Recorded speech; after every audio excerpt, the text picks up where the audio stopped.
Hello everybody, this is Uppish, and welcome to a rant slash review video for a certain movie that I've watched recently that I honestly think deserves a lot more attention.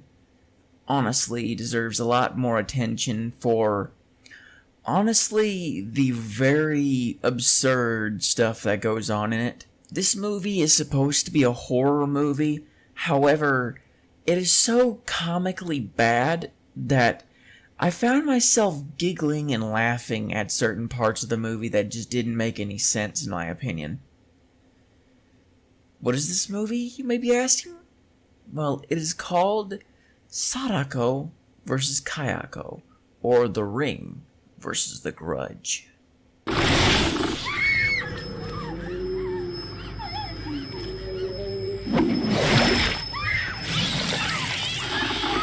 Before I can get into this movie itself,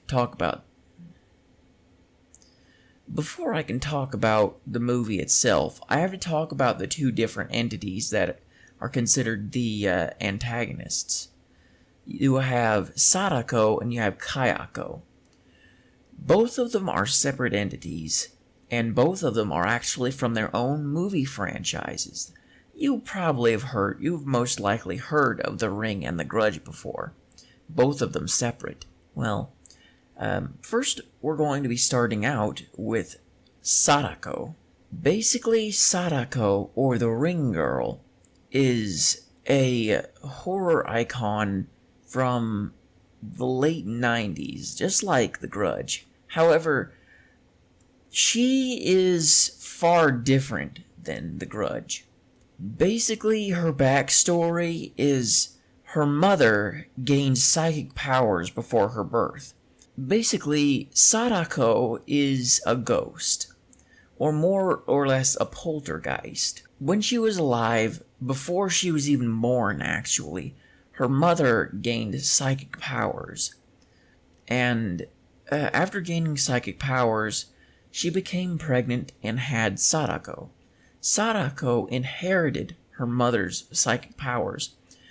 And throughout her younger years, Sadako basically used these psychic powers, or had to keep them secret, actually. Well, her mother basically went and one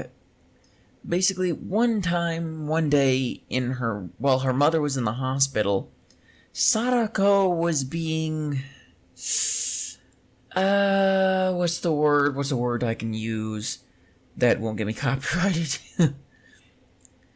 Sadako was, one of the hospital staff members, tried to, let's just say, I guess, pop Sadako's cherry without her permission. Gosh, I hope that saying that doesn't get me get this video taken down. Well, during the struggle, during this whole encounter, she was struggling to even remotely get away from this guy. Well, after struggling for probably goodness knows how long, the guy takes her and throws her in a well nearby, and seals the well closed. At this point, she is left for seriously who knows how long, and slowly dies there in the well all alone. When this happens, she basically becomes a vengeful spirit. And in her vengeance, she basically created a curse where if you watch a specific videotape, you're gonna die in 7 days. It doesn't ever state how you're gonna die, but you're gonna die, and it's gonna be a horrible, horrible death. Honestly, in one of the American movies, I remember seeing a death scene in it, and honest to goodness,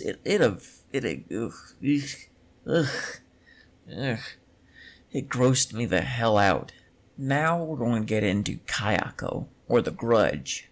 Kayako was a beautiful woman. And when she was alive, she was extremely pretty.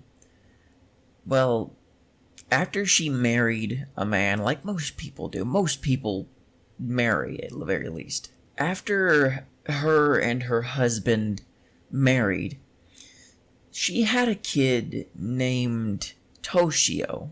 So, as far as I'm aware, there wasn't really much context as to why this next thing happened. But basically, after raising their son for so long, the husband ended up killing both Sadako and Toshio. He did this really brutally, too. In his rage was so potent that it basically cursed her soul. Her soul, basically became a very, very evil entity. I would even say that she might even be more evil than Sadako to an extent.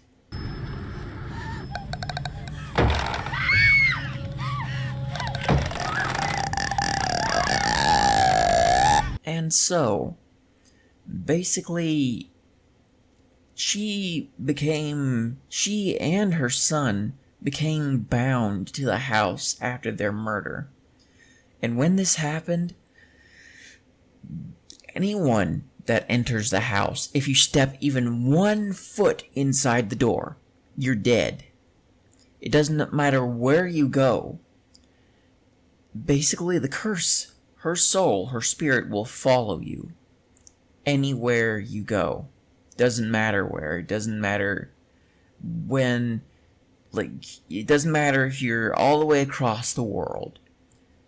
If at any point in your life you stepped 1 foot inside the house, you're dead. Now, both of these different horror icons, these different spirits, they both all look very similar. However, you can tell very distinct differences, very distinct different behaviors, and very different abilities. For instance, I will say this. Sadako has the ability to cause hallucinations, and not only that, but she can also cause, to small extents, basically, Sadako has the ability to mess with you really, really bad. She can make hallucinations, and further up the line throughout the week, throughout the 7 days, each day, the hallucinations get worse and worse and worse, and you become more and more distraught and paranoid. Whereas Kayako doesn't quite have, the psychological warfare part. While she does mess with people mentally, not, hallucination-wise. Instead, she herself, or Toshio, will be wandering about the building you're in, or in the house that you're in. And they will skitter around, make little noises. Or Toshio will just scare you by popping up into your vision, or you'll see him out of the corner of your eye. Toshio and Kayako are linked together. You will never see Toshio without Kayako. Toshio is basically the warning before the storm. If you see Toshio, that is when Kayako comes to attack you and kill you. Every time Toshio pops up, Kayako is there to quite literally ruin your day and seriously, horrifyingly murder you. Now we're going to get into the movie itself. The movie is basically both of these creatures coming into contact with each other, both of these spirits interacting with each other. The movie is about a pair of girls, both of them acquiring the curse of either the Ring or the Grudge separately. Well, throughout the movie, basically, you question everything. You question everything that's going on, but I think I'm going to leave the rant part for around the end, which it won't be too long, much longer, but bear with me here. So these two girls both get cursed in their own strange way. One girl goes and visits the Grudge house with a group of kids that don't know better. And they basically go to this house, which it has been abandoned for probably more than 20 years. For good reason, by the way. Once they enter the house, things don't happen right away. After a little while of them all being inside the Grudge house, basically stuff gets worse and worse.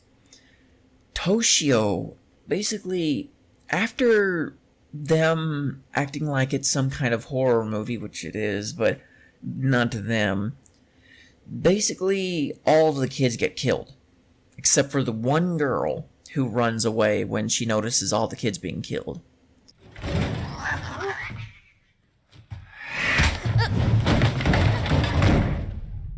Then there's the girl who got cursed by the ring.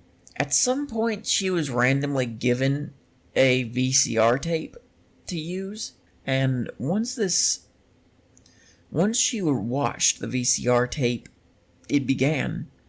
She got a call on her house phone, and what came out of it was this horrible ringing noise. And when that happens, you die in 7 days. So, the whole movie is about the girls trying to basically lift the curse. By the way, before I go any further, I should have already said spoiler alert, okay? Huge spoilers, okay? That's what this is entirely going to be spoiling the movie. So if you want to watch yourself just to see how bad it is, yeah, you might as well watch it before you come and watch this, okay? The two girls hire these weird paranormal investigators, which, I'm having such a hard time not... I don't want to criticize it just yet. But yeah, they hire two private investigators, one being a blind little girl, and the other being this guy that looks like he's trying too hard to be cool. Which, in all honesty, he really isn't. He isn't cool. So, now, after so long of this movie, them interacting with the private investigators and the spirits, basically, let's just get right around to the end. Right around to the end. Well, one of the girls dies, another girl pops up who isn't cursed.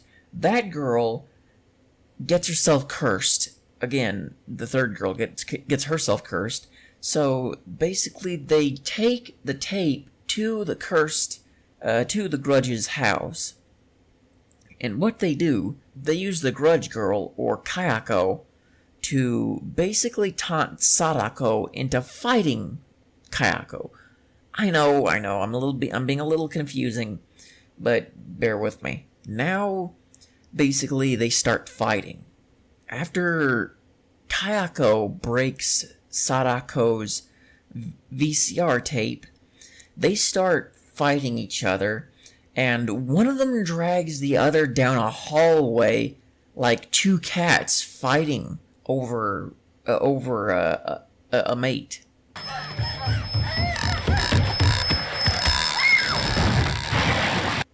It was it was jarring and funny at the exact same time. I actually almost chuckled at it. Well, the two girls that are left go back outside, and it turns out there's this well in Kayako's backyard. Well, they use one of the girls as a sacrificial lamb. She jumps into the well, and as the other two jump after her, they splat together.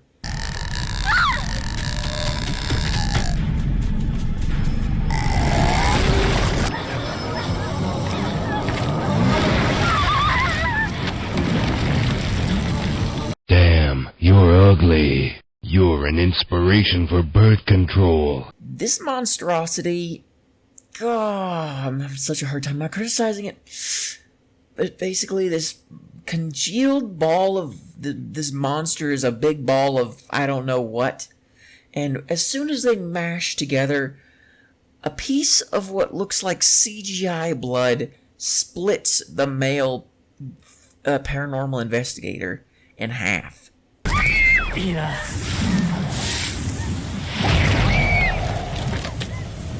Well, as this happens, they fall down into the well after the girl, and so once it's down inside of it, the other two put the lid in on top of the well. Basically, once this happens, something odd, strange occurs. Well, the lid pops off, blood spewing out, and all of a sudden you see the monster come out.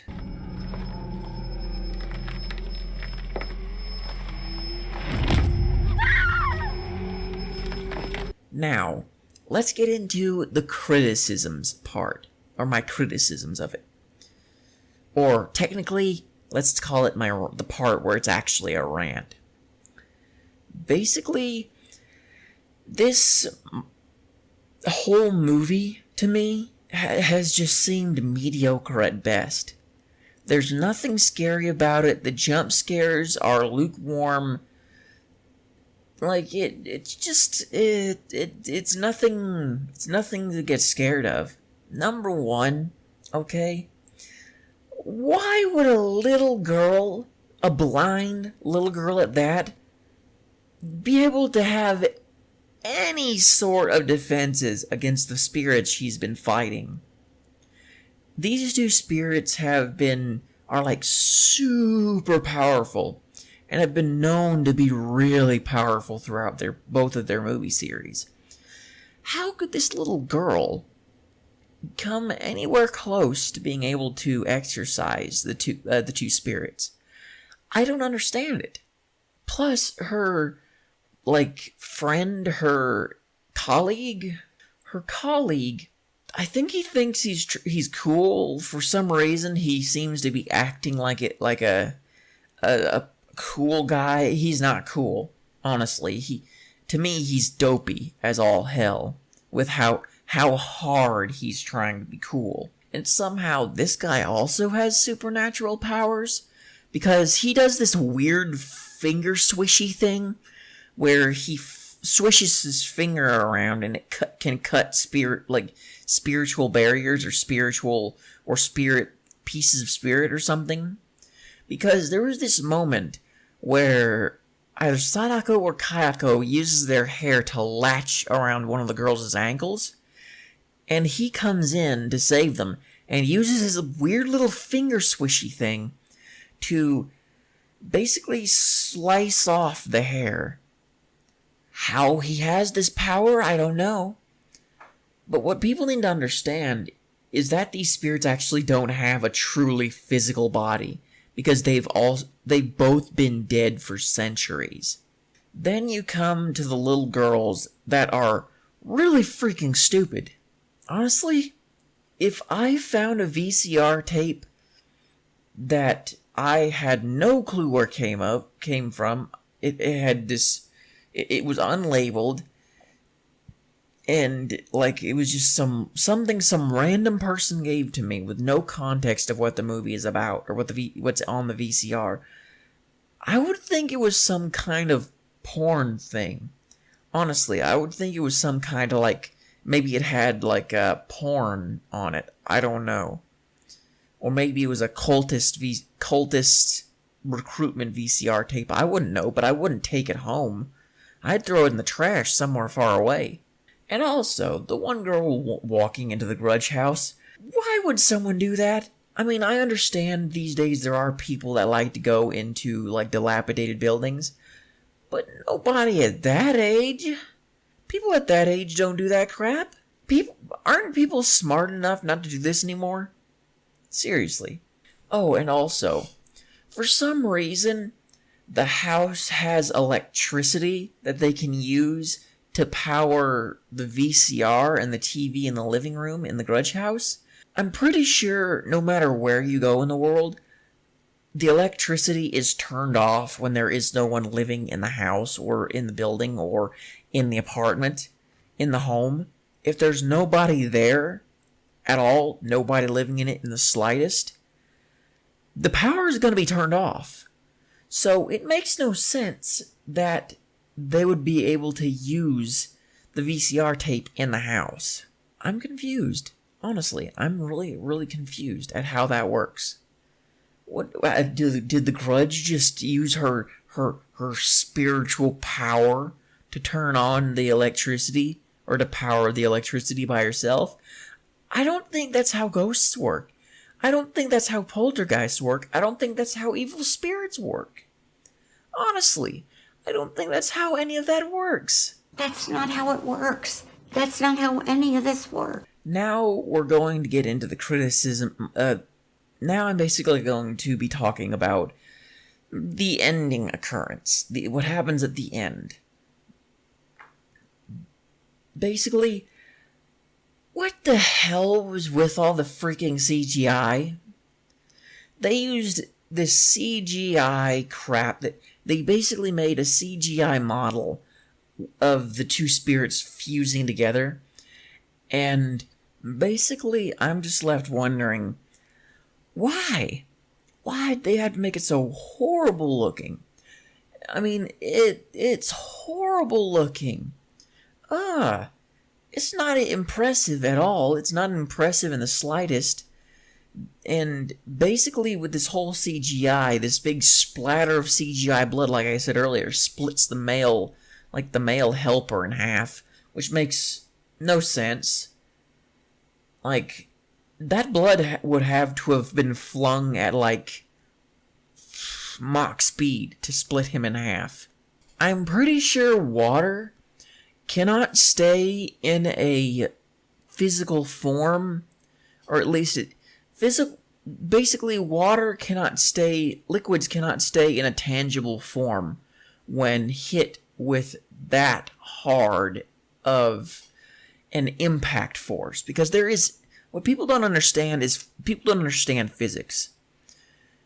Basically, if you think about the Flash, in real life, if Flash were to go as fast as he does, basically the speed that he would go could potentially create like nuclear explosions behind him as he went. That is if he ran at his maximum speed. So technically, I'm gonna say this. That blood shouldn't have been able to split him in half, because while there is a difference between large bodies of water, like the ocean, small bits of water, like that glob of blood, going at that fast a speed, would, like, pretty much split apart or even evaporate with how fast it was flung. And then you come down to the guy.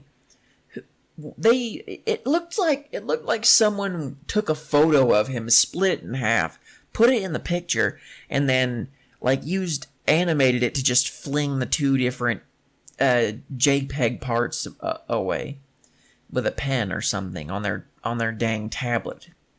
It was horrible looking. Then comes the monster. Well, I'll be honest. The monster that comes in at the end, well, I actually didn't think it was terrible, in all honesty. I didn't think the creature was that bad. Not great, not scary at all, but still not bad. I mean, between the three, the girl and the two spirits fusing together, I don't mind what it came out to look like. I mean, I guess if you fused three different creatures together, it would take on most of all three's likenesses put together. Which, honestly, I was actually a little bit impressed with, like, the way they did that. That tiny little thing I'll give kudos for, because that wasn't half bad. But basically, this whole movie has been nothing but following characters around that had no point in being in the movie. Like the little blind girl. How's a little blind girl gonna do anything against a freaking poltergeist that can follow you all the way around the world? No. That thing is like super powerful. You're not gonna be able to do anything against that, even if you try to exercise it. It ain't happening. But yeah, basically, those are my thoughts about the whole movie. I'm not gonna say anything else so that this video isn't too long to edit. But seriously, this whole movie has been like lukewarm, not scary at all, barely interesting. Like, I stuck through this whole movie so that I could get clips for this video. And honestly, please don't. Just, if you can't make a decent, like, spin-off or a decent crossover movie, don't make one at all. All that does is put a bad taste in people's mouths for both of the series that are included in the crossover. But yeah, thank you all for watching. Let me know your thoughts down in the comments below. Honestly, I just think it was meh.